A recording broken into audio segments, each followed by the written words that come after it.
Grabe ka init karong panahon na guys. Hello guys, welcome back to my channel guys. And if you have noticed na anak ko ay dili siya pure gaming chair na kanang recline ko na likod, pero okay lang man siya gyapon. Barato ra man po siya guys, mga 4, 7 something sa DFE, and na ako'y unboxing video ato. And guys, as of now guys, after pila ka weeks yun ako kinulat sa Lazada finally guys. So naabot man rin noon akong package, kani nga package within the expected time na dapat siya maabot, which is a week and 2 days, 3 days, or 4 days na, kaya pil karon siguro. Hey guys, so gonna have an unboxing of Xiaomi Mi 9 Lite. So, muna siya akong gipalit kay nindot ang camera niya sa likod, tas pati sa tubagan, bali same sila og camera atong bago lang nag-release nga Xiaomi Mi Note 10 karon. Para sila camera kaso mas lesser ang iha camera since ano lang, tulo lang kabuok, unlike sa Xiaomi Note 10 nga 5 kabuok penta, tama ba? Which is super dagan na jud kaayo and nice jud kaayo sa 108 megapixel. So kani kay murag lesser brother niya. So okay lang gyapon, pero barato man gani guys compared sa katong if kabalo mo sa Xiaomi Mi Note 8 Pro kato same price na rin sila. So balikan nila akong gipili kay nindot ang camera pero dili siya ingato ka powerful ang processor compared sa Mi Note 8 Pro, pero mas lesser po to og camera power to. Sige matag picture, video o vlog and dili kaya na ako ginagamit niya akong DSLR, especially pagka na nagalakaw ko mag-vlog. So gamit yun ang mga phone vlogs. Gonna buy unta iPhone but super mahal kaayo and dili na ako ma-afford tong bag-o na iPhone 11 or iPhone 10. So dito ko sa 8 or 7 pero di gyapon kaya sa budget, and I think okay na ni siya. Dugay man po kay ni balubat ko. So gonna have an unboxing and konting review guys. So let's get to it guys.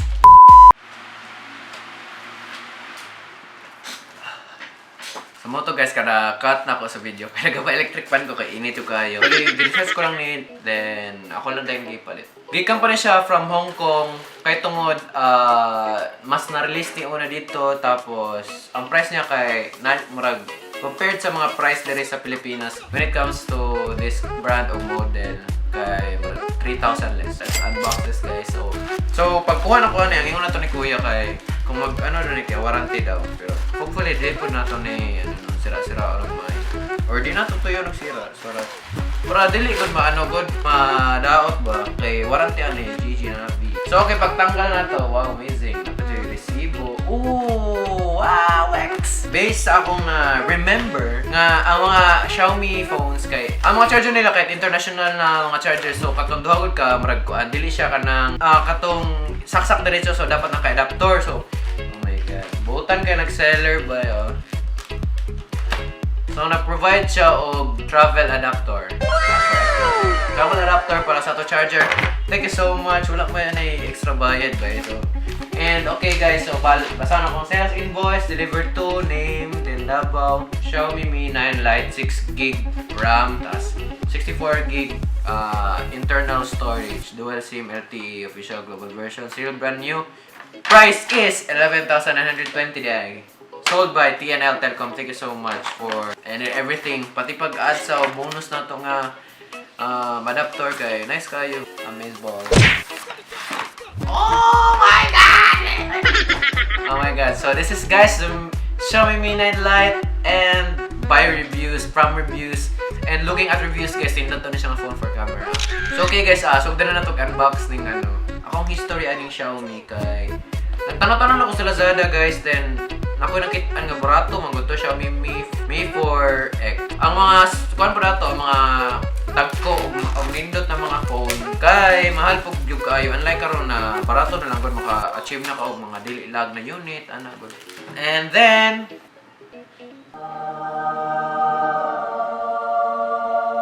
tagak ni ron.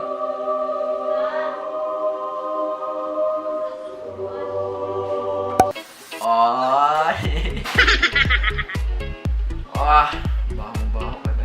Kulbahan pag-ikuhan guys. during shipping, gina-check na ko ang iyang page good sa product. Tas pag-click na ako, nilabas dito kay non-existing product. Basta ko ba ako basig scam, pero kina-ship na mong siya, pero basta di ka ng mga ano lang, pakita lang ko display. Kumot naman dahil gabon. Kuna, delay lang siya one day. Delay siya one day na nasa schedule, bali mo to ang pinaka-early, then the next day. So delay siya sa pinaka-earliest day ng ano.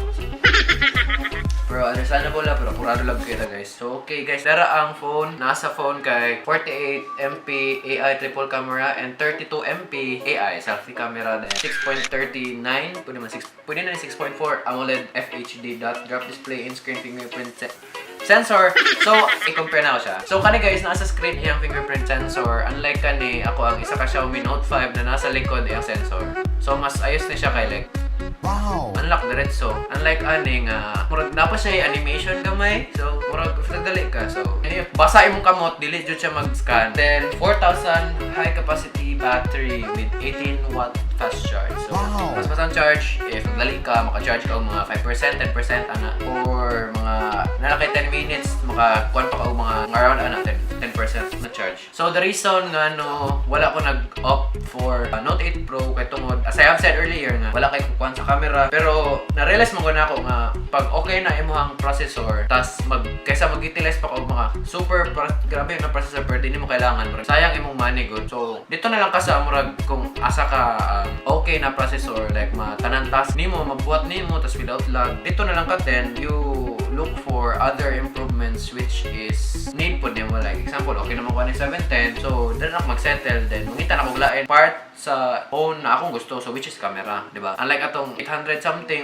Kusog lagi siya guys. Pwede naman kayo na ako siya kailangan. Kay, lera, mandili makay ko naga-games. So, naga-games ka, ma-achieve magyapon mo mga high frame rate. Anak, wala ba yung Dota to sa or CSGO or Apex Legends sa cellphone. Okay na ko ano eh. Oh,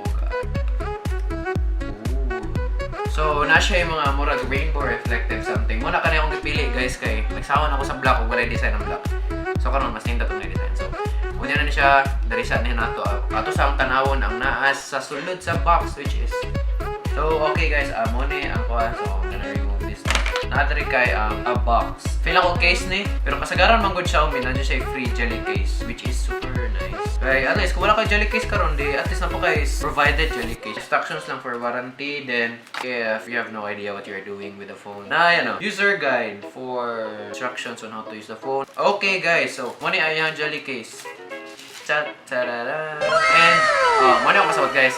Ang mga naa sa international nga charger kay kaning nga ni god 2-prong ba tawag ani. Thank you so much seller for providing me this.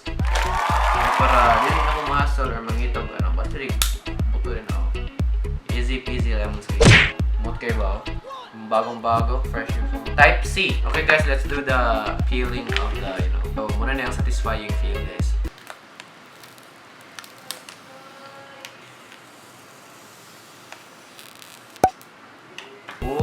Shining, shimmering. Okay guys, grabe ba sino?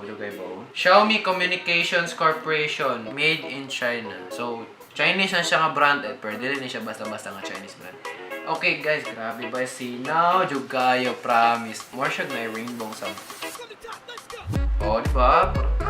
So, sa likod guys, kay nanandito itong triple camera sa labas. So, nadari kay isa ka wide lens, isa ka kanang normal lang nga lens which is 48. Then, ang isa kay for portrait na camera sa baba. Naadari sa taas yung headphone jack. So, at least na yung headphone jack pero tanan to dire gyapon ba praan eh. Sa nadari ang headphone jack sa baba good kay para kung nag-charge ka o at least isa lang ang location sa tanan saksakan, di ba? At least di ba kung ano yung mong ginunitan, at least anak ka, tas diri kay pwede na anak. Unlike karon nga, kailangan ka mo diri kay na headphone, tas diri kay. Get the point? Teardrop notch with the camera sa tunga. Dili ni siya duha ka buka speaker. Ang isa ni speaker lang which is kani. Kani is microphone, type C. The thing that I love Xiaomi phones is that na sila built-in remote control sa ilahang mga phones which is very useful especially pag kita na walang remote or nakakaaway sa TV. So at least you can control it with your phone. Kisa may mo buwa sa cellphone na naka-unlock. At least na yung cellphone at least na siya ay security. Wala may security, mga remote lang. Universal pa jud. So, pwede ka mangiping sa mga malls, guys. Palang mo naman ng TV, aircon, usap pa diya. Oh. MIUI 10. So, karon kay MIUI 11 na ni siya. Choose language in English man ta, pero United States tayo, mga kaibigan. Choose your region, of course, Philippines. Connect to network. Mali akong buzzer na. Okay, naka-connect na ta, guys. Read agrees, of course. Dili na ito basa ng mga terms and conditions. Next, checking for SIM card. Napamatay SIM card. Kailangan ako ni SIM card. Pwede na dahil. So, next, later na to ilagay ang SIM card, guys. Copy apps and data. Don't copy. Dapat fresh. Okay, Google account. Google Term. I agree. So, this is like every new phone ever step, Jude. Use location. Okay, yes. Allow scanning and uses diagnostics data. Help improve experience. Automatic sending diagnostics. Okay, accept. Google Assistant, thanks. Check out what's trending with Google Assistant. Joke, that's a topic. Anything else that add another email account, change font size, change wallpaper, next. So, sign into your account. Later na. Nakoy me account, pero don't use me cloud. So, fingerprint. Try to fingerprint, guys. Add your fingerprint. Make sure both your finger and screen are clean. About the first one, build, use, screen protector. Everything is screen protector.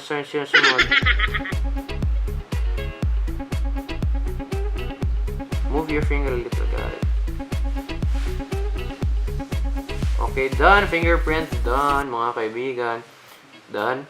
Location is experience and lesson. Okay. Choose a tip, limit less classical. What do you mean? Setup complete, you're ready to rock. As of now, guys, nanay MIUI 11, so I have to upgrade this phone. Amazing. It's smooth, super. Let me try the camera. It's wide. Oh, super zoom. Oh my god. Wide. Camera. Okay, guys, so these are your test photos.